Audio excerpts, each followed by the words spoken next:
Hello and welcome to this class of two-dimensional geometry. I am Rafiq Ahmed. In last video, we have solved some problems related to ellipse. Also, we learnt how we can change axes keeping their directions unchanged. To convert equation of an ellipse into standard form, when the equation of ellipse is in form that x square y square and constant terms are there, as well as terms of single power of x and y are also there. पिछले video में हमने ये देखा था कि एक problem में इस बात की ज़रूरत पड़ी थी कि अगर हमारे पास एलिप्स का इक्वेशन ऐसा है जिसमें एक्स स्क्वायर वाई स्क्वायर की टर्म्स हैं, एक्स की सिंगल पावर और वाई की सिंगल पावर की भी टर्म्स हैं और कांस्टेंट भी है। अगर इक्वेशन में ये सारे टर्म्स हैं तो वो स्टैंडर्ड इक्वेशन नहीं है। स्टैंडर्ड इक्वेशन में केवल एक्स स्क्वायर वाई स्क्वायर और कांस्टेंट टर्म ही होती है, एक्स एंड वाई की सिंगल पावर की टर्म्स नहीं होती हैं। तो जब एक्स एंड वाई की सिंगल पावर की टर्म्स उस इक्वेशन में हैं तो फिर हम अक्ष परिवर्तन करके, अक्षों को पैरेलल विस्थापित करके नए अक्ष बनाकर और नए अक्षों के सापेक्ष इस दीर्घवृत्त का समीकरण इस मानक रूप में व्यक्त कर देते हैं कि उसमें केवल capital X square capital Y square के पद और अचर पद हों, यानी सिंगल पावर के पद ना रहें।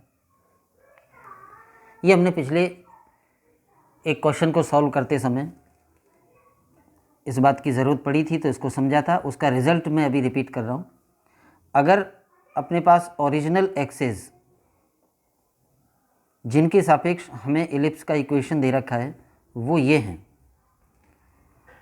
और हमें आवश्यकता इस बात की पड़ती है कि किसी और बिंदु को मूल बिंदु बनाया जाए अक्षों की दिशाएं बदले बिना, तो क्या चेंजेस करने होंगे। जैसे यहाँ पर एक बिंदु है ओ डैश और हम चाहते हैं कि ये मूल बिंदु बन जाए और इस ओ डैश के इन मूल अक्षों के सापेक्ष कोऑर्डिनेट्स a, b हैं, तो हम यहाँ से पिछली एक्स एक्सिस यानी मूल जो एक्स एक्सिस थी उसके पैरेलल नया एक्स एक्सिस बना लेंगे और यहाँ से गुजरने वाली और मूल वाई अक्ष के समांतर रेखा को नया वाई अक्ष बना लेंगे और ये नया अक्ष सिस्टम हो जाएगा। यानी जो बिंदु a, b था उसे अब मूल बिंदु बना देंगे। तब किसी भी बिंदु के मूल अक्षों में कोऑर्डिनेट्स एक्स वाई हों तो उसी बिंदु के इन नए अक्षों के सापेक्ष कोऑर्डिनेट्स क्या होंगे, तो वो कोऑर्डिनेट्स होंगे capital X comma capital Y, जहाँ कैपिटल एक्स और कैपिटल वाई के मान क्या आ जाएंगे, वो आ जाएंगे ओरिजिनल कोऑर्डिनेट्स में से इस ओ डैश के कोऑर्डिनेट्स घटा दें। कैपिटल एक्स बराबर एक्स माइनस ए और कैपिटल वाई बराबर वाई माइनस बी हो जाएगा। ये अक्ष परिवर्तन का तरीका है। फॉर एग्जांपल अगर हम 3, 4 कोई पॉइंट है और इसको मूल बिंदु बनाना चाहते हैं तो रिप्लेसमेंट्स ये लग जाएंगे, कैपिटल एक्स बराबर स्मॉल एक्स माइनस 3 और कैपिटल वाई बराबर स्मॉल वाई माइनस 4। और अधिक समझने के लिए जैसे मान लो मूल अक्षों के सापेक्ष एक रेखा थी x + 2y बराबर 7, ये किसी स्ट्रेट लाइन की इक्वेशन थी मूल अक्षों के सापेक्ष। तो अब उसी स्ट्रेट लाइन की इक्वेशन इन परिवर्तित अक्षों के सापेक्ष क्या हो जाएगी, तो उसके लिए इसमें स्मॉल एक्स की जगह यहाँ से कैपिटल एक्स + 3 रख दें +2 और स्मॉल वाई की जगह यहाँ से कैपिटल वाई + 4 रख दें बराबर 7। तो अब ये इक्वेशन हो जाएगी कैपिटल एक्स + 2 कैपिटल वाई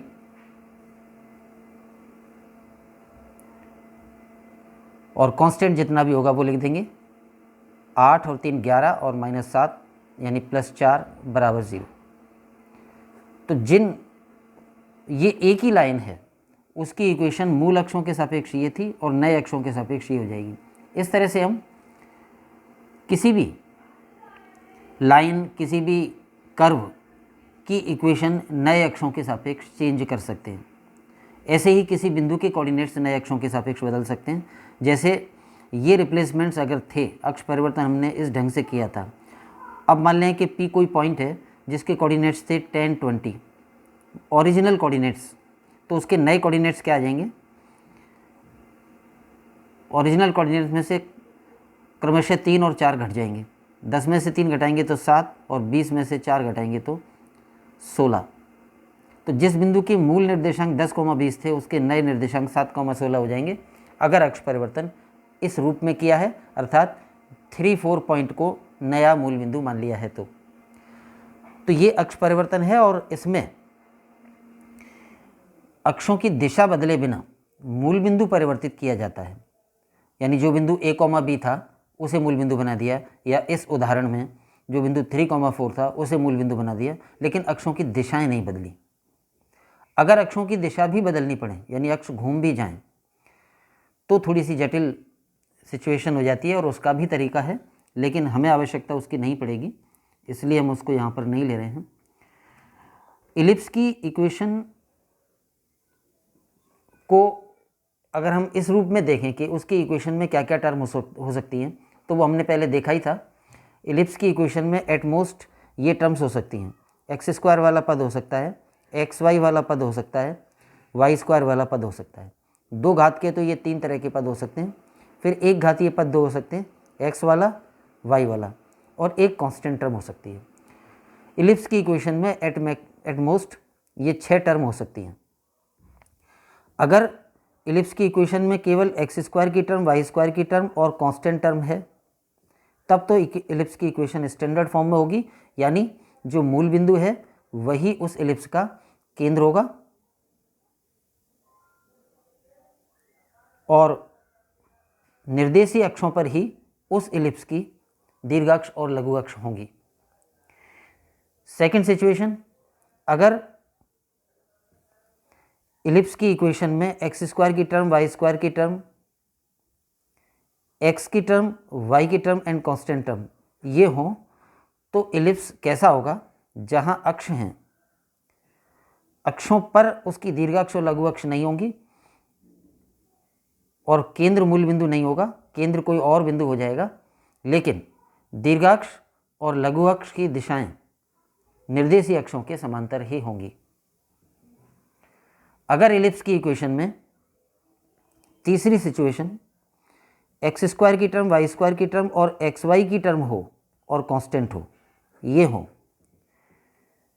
यानी x की सिंगल पावर और y की सिंगल पावर की टर्म ना हो, लेकिन xy की टर्म है, तो इलिप्स ऐसा होगा जिसका सेंटर तो मूल बिंदु ही रहेगा। इस स्थिति में होगा वो इलिप्स कि उसका केंद्र तो मूल बिंदु ही रहेगा, लेकिन उसकी जो दीर्घाक्ष है और जो लघु अक्ष है वो x एक्सिस और y एक्सिस के पैरेलल या परपेंडिकुलर नहीं होगी, तिरछी डायरेक्शन में होंगी, यानी इलिप्स रोटेट हो गया होगा, घूम गया होगा। और अगर सभी पद हों, x² की टर्म भी हो, y² की टर्म भी हो, xy भी हो, x की सिंगल पावर भी हो, y की सिंगल पावर भी हो और कांस्टेंट भी हो, अगर ये सारे ही पद उसमें हैं, तो फिर इलिप्स रोटेट किया हुआ होगा एंड डिस्प्लेस्ड किया हुआ होगा। यानी इलिप्स की स्थिति ऐसी हो जाएगी कि इलिप्स यहाँ कहीं बनेगा। ऐसा होगा कि उसका केंद्र ना तो मूल बिंदु होगा, ना उसकी दीर्घाक्ष x अक्ष या y अक्ष के समांतर होगी, ना उसकी लघु अक्ष x अक्ष या y अक्ष के समांतर होगी। ये मानक रूप, ये विस्थापित केवल केंद्र मूल बिंदु की बजाय दूसरा बिंदु आ गया, लेकिन अक्षों की दिशाएं नहीं बदली। इसमें केंद्र तो मूल बिंदु पर ही रहा, लेकिन अक्षों की दिशा बदल गई, यानी रोटेट हो गया, घूर्णित हो गया दीर्घवृत्त। इसमें विस्थापित हुआ है, घूर्णित नहीं हुआ है, और इसमें घूर्णित हो गया और इसमें विस्थापित भी हो गया, यानी केंद्र भी मूल बिंदु की बजाय दूसरा बिंदु पर पहुंच गया और इलिप्स घूम भी गया, क्योंकि उसकी दीर्घाक्ष और लघु अक्ष अक्षों के समांतर नहीं रही। तो ये सब सिचुएशंस हो सकती हैं। x और y की सिंगल टर्म होना इस बात का संकेत है कि केंद्र मूल बिंदु नहीं होगा। x इंटू वाई की टर्म होना इस बात का संकेत है कि उसकी दीर्घाक्ष और लघु अक्ष निर्देशीय अक्षों के समांतर नहीं होंगे। तो ये दीर्घवृत्त के इक्वेशन देख के उसके वो कहाँ बनेगा इसके बारे में कुछ अंदाज़ा लग जाता है। तो ये तो जो हमने लास्ट वीडियो में लास्ट क्वेश्चन किया था उसमें अक्ष परिवर्तन की ज़रूरत पड़ी थी, तो मैंने अक्ष परिवर्तन को और क्लियर करने के लिए ये पॉइंट्स लिए हैं। अब हम आते हैं कि इलिप्स की कुछ और प्रॉब्लम से सॉल्व करें। तो कुछ और प्रॉब्लम्स लें। पहली प्रॉब्लम यह है, यहाँ पर हमें दीर्घवृत्त की अक्ष निर्देशीय अक्ष हैं, ये दे रखा है, यानी दीर्घाक्ष और लघु अक्ष एक्स अक्ष और वाई अक्ष पर हैं। तो इसका मतलब ये भी हो गया कि उसका केंद्र मूल बिंदु होगा और उसकी उत्केंद्रता दे रखी है 1/2। उसकी नाभियाँ भी दी हुई हैं +-2, 0। तो हमें दीर्घवृत्त का समीकरण ज्ञात करना है, यानी दीर्घवृत्त का समीकरण ज्ञात करना है और उसकी अक्ष निर्देशीय अक्षों पर है। जब अक्ष निर्देशीय अक्षों पर होती हैं तो इलिप्स या तो ऐसा बनेगा जिसकी दीर्घाक्ष एक्स अक्ष पर होगी, या फिर ऐसा बनेगा कि दीर्घाक्ष वाई अक्ष पर होगी, लेकिन केंद्र मूल बिंदु ही होगा। अगर दोनों अक्ष यानी कि दीर्घाक्ष और लघु अक्ष निर्देशीय अक्षों पर ही हैं तो यहाँ पर कैसा बनेगा, क्योंकि नाभियाँ +-2, 0 हैं, इसका मतलब नाभियाँ एक्स अक्ष पर हैं, इसका मतलब एक्स अक्ष पर दीर्घाक्ष होगी। तो ये इलिप्स ऐसा है, और जब ऐसा है तो इसका मानक समीकरण हम मान सकते हैं x² + y² + b² = 1, जहाँ a बड़ा होगा। तो जो दीर्घवृत्त हमें ज्ञात करना है उसका समीकरण हमने मान लिया। तो अब हमें केवल a और b की वैल्यूज़ निकालनी है और इसी में रख देनी है, तो अभीष्ट समीकरण आ जाएगा। क्वेश्चन को एक बार मैं फिर बोलूँ, क्वेश्चन क्या है, दीर्घवृत्त की major axis and minor axis coordinate axis पर है, उसकी एक्सेंट्रिसिटी 1/2 दे रखी है और नाभियों के निर्देशांक दे रखे हैं और दीर्घवृत्त का समीकरण ज्ञात करना है। हमने मान लिया कि दीर्घवृत्त का समीकरण यह है। अब क्योंकि इस दीर्घवृत्त की नाभियाँ एक्चुअली ये होती हैं +-ae, 0 और दे रखी हैं +-2, 0, तो इसकी इससे तुलना करें तो स्पष्ट है कि ae की वैल्यू 2 होगी। तो ae = 2, एक इक्वेशन या एक जानकारी हमें ये मिल गई। इसमें से हमें e की वैल्यू पता है 1/2, तो e की वैल्यू 1/2 रख दें तो a की वैल्यू 4 आ जाएगी, यानी हमें a ज्ञात हो गया। अब a ज्ञात होने के बाद b ज्ञात करना है, तो a, b और e में ये रिलेशन होता है b² = a² × 1 - e²। तो इसमें a² की वैल्यू 16 और e² की वैल्यू 1/4 हो जाएगी, क्योंकि e की वैल्यू 1/2 है। ये 1 - 1/4 3/4 हो जाएगा, 3/4 × 16 12 आ जाएगा। तो a² का मान 12 और b² का मान a² का मान 16 और b² का मान 12 आ गया। ये हम इस इक्वेशन में रख दें तो इलिप्स की अभीष्ट equation, that is required equation of the ellipse will be x² / 16 + y² / 12 = 1, और इसको इन दोनों के LCM 48 से मल्टीप्लाई कर दें तो आ जाएगा 3x² + 4y² = 48। तो ये वो अभीष्ट दीर्घवृत्त है जिसकी नाभियाँ +-2 हैं, +-2, 0 है, जिसकी उत्केंद्रता 1/2 है और जिसकी दीर्घाक्ष और लघु अक्ष निर्देशीय अक्षों पर है। दूसरा क्वेश्चन हम लें, ये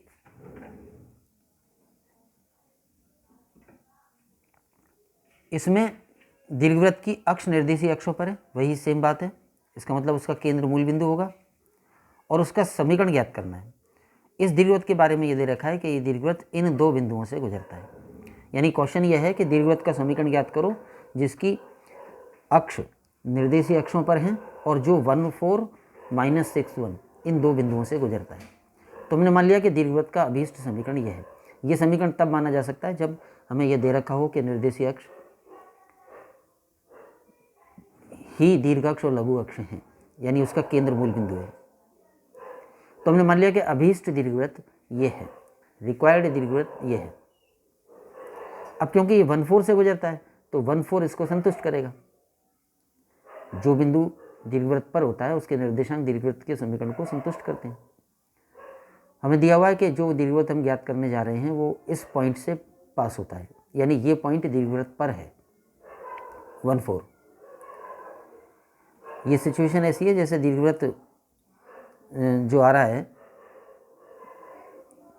अगर वो ऐसा हो,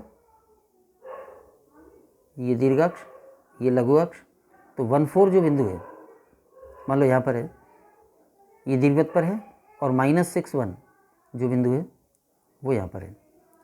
तो ये दोनों बिंदु दीर्घवृत्त पर हैं।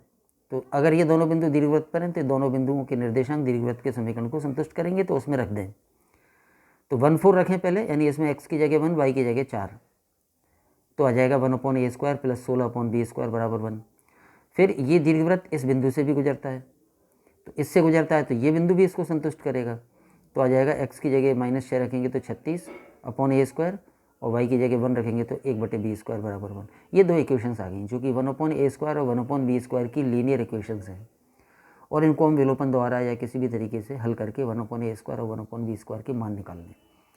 तो जैसे यहाँ 1/b² का गुणांक 16 है और यहाँ 1/b² का गुणांक 1 है, तो 1/b² को एलिमिनेट करने के लिए इस सेकंड इक्वेशन को 16 से मल्टीप्लाई करो और इस थर्ड इक्वेशन को 16 से मल्टीप्लाई करो और सेकंड में से थर्ड को घटा दो, यानी समीकरण 2 में से 16 इंटू समीकरण 3 घटाने पर, तो ये इसको 16 से मल्टीप्लाई करेंगे तो 36 इंटू 16 576 हो जाएगा और एक घटेगा तो 575/a²।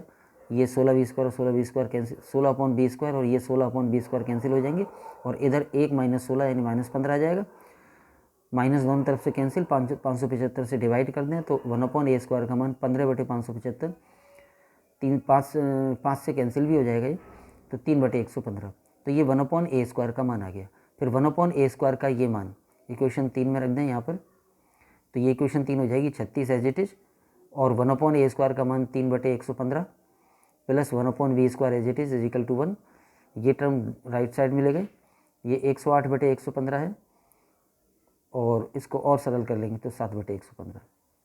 तो 1/b² का मान 7/115 आ जाता है और 1/a² का मान 3/115 आ जाता है, और ये मान यहाँ रख दें x² एज इट इज, और 1/a² का मान 3/115, y² एज इट इज, और 1/b² का मान 7/115 बराबर 1। ये 115 से मल्टीप्लाई कर दें तो ये इक्वेशन आ जाता है।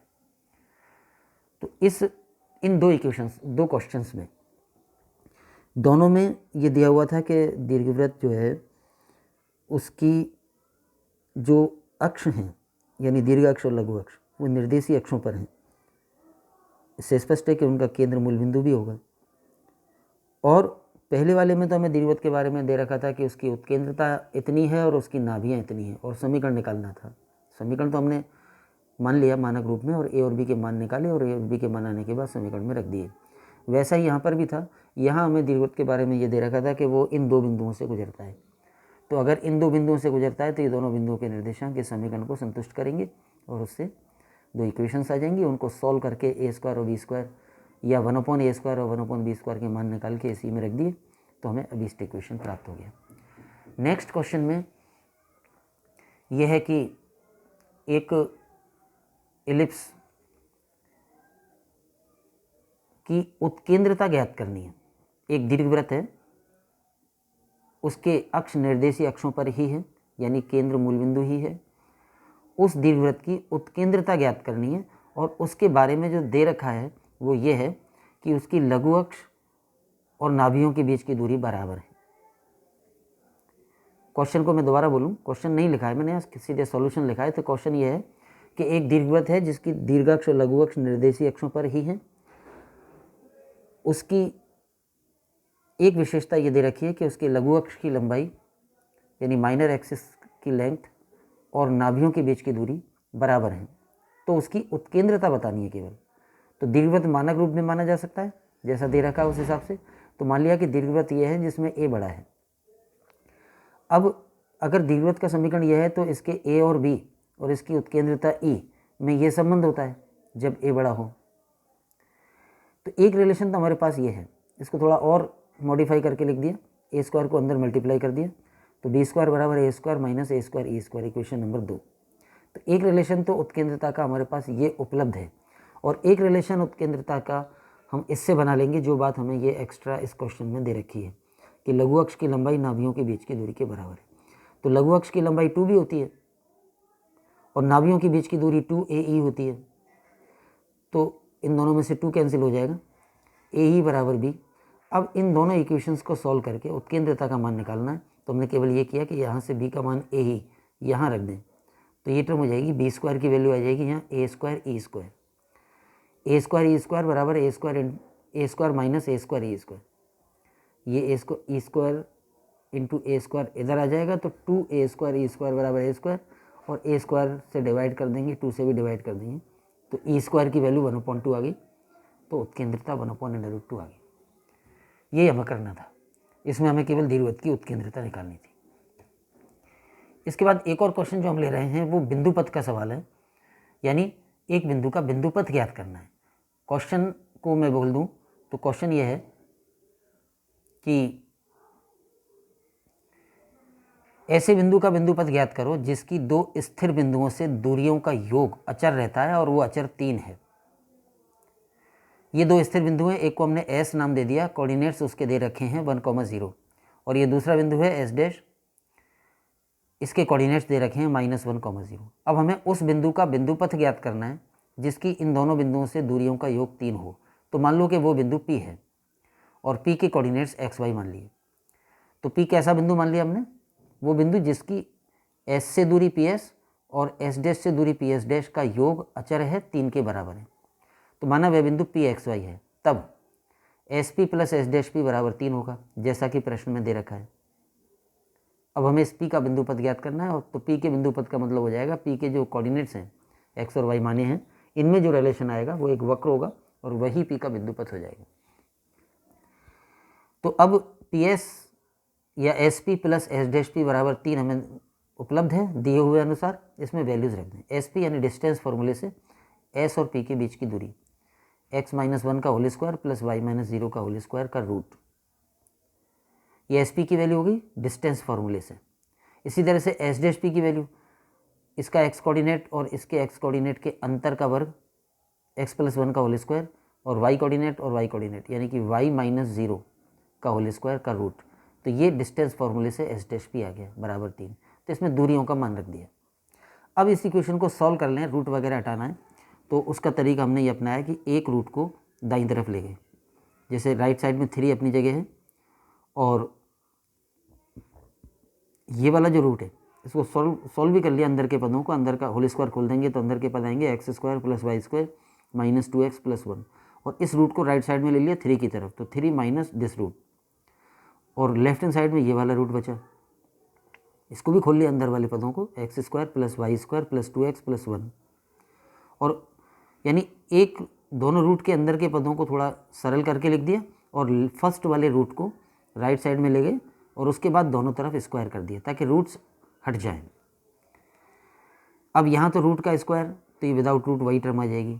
इधर 2 पदों के डिफरेंस का स्क्वायर है, तो फर्स्ट टर्म का स्क्वायर प्लस सेकंड टर्म का स्क्वायर, तो सेकंड टर्म का स्क्वायर ये विदाउट रूट आ जाएगा। फिर दोनों के गुणनफल का दुगना, तो इन दोनों पदों के गुणनफल का दुगना -6 × दिस आ जाएगा। इसमें x² + y² और 1 इधर भी हैं, और x² + y² और 1 इधर भी हैं, ये दोनों कैंसिल हो जाएंगे। ये -2x और इधर का 2x मिलके 4x हो जाएगा।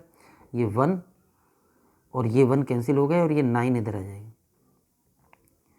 और ये वाला रूट इधर बचेगा। अब इधर रूट रहा, इधर बिना रूट हो गया। एक बार दोनों तरफ फिर स्क्वायर कर दें, तो 4x - 9 का होल स्क्वायर, और इधर स्क्वायर करेंगे तो 36 × दिस टर्म, ये इसका स्क्वायर आ गया। और सिंप्लीफाई कर लें, 4x - 9 के होल स्क्वायर को खोल लें तो 16x² और दोनों के गुणनफल का दुगना आ जाएगा -72x, और 9 का वर्ग 81, और इधर 36 को अंदर सबसे गुणा कर दें तो 36x² + 36y² -72x + 36, इधर -72x कैंसिल हो जाएंगे, और पदों को एक तरफ ले लें, राइट साइड में ले लें तो 16x² और ये 36x², ये 20x² हो जाएगा। 36y² अपनी जगह है, और कांस्टेंट टर्म इधर रह जाएगी 36 - 81। वो इक्वेशन को सिंप्लीफाई करना सब जानते ही हैं, उसको बहुत एक्सप्लेन करने की ज़रूरत नहीं है। तो ये एक जो संबंध आया, ये उस बिंदु के निर्देशांकों में संबंध है जिस बिंदु की S और S डैश से दूरियों का योग अचर है। तो ये इस बिंदु P का अभीष्ट बिंदुपथ हो गया, और जैसा कि दिख रहा है दो तरह से हम कह सकते हैं कि ये समीकरण दीर्घवृत्त होगा। पहली बात तो ये दीर्घवृत्त का जो मानक रूप है उस रूप में व्यक्त किया जा सकता है, x² / 45/20 लिख सकते हैं इसको, और इसको y² / 45/36, और इधर 1 आ जाएगा।